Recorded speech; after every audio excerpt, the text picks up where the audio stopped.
બનાસકાંઠા જિલ્લાના દિયોદરના ચીભડા ગામે ગાંગોલ જવાના રસ્તે મોટરસાયકલ ચાલક સ્લીપ ખાઈ જતા ચાલકનો અકસ્માત સર્જાયો હતો।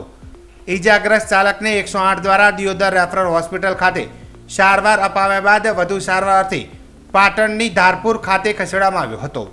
જેમાં પ્રાપ્ત માહિતી મુજબ તારીખ 14/6/2024ને ગુરુવારે સાંજે 6 કલાકે દિયોદરના ચીભડા ગામે ગાંગોલ રોડ ઉપર એક મોટરસાયકલ સ્લીપ ખાઈ જતા મોટરસાયકલનો અકસ્માત સર્જાયો હતો।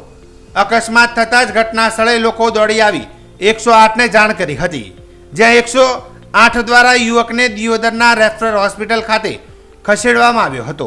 જો કે યુવકના બંને પગે અને માથાના ભાગે ગંભીર ઈજા પહોંચી હતી, જ્યાં વધુ સારવારથી પાટણની ધારપુર હોસ્પિટલ ખાતે યુવકને ખસેડવામાં આવ્યો હતો।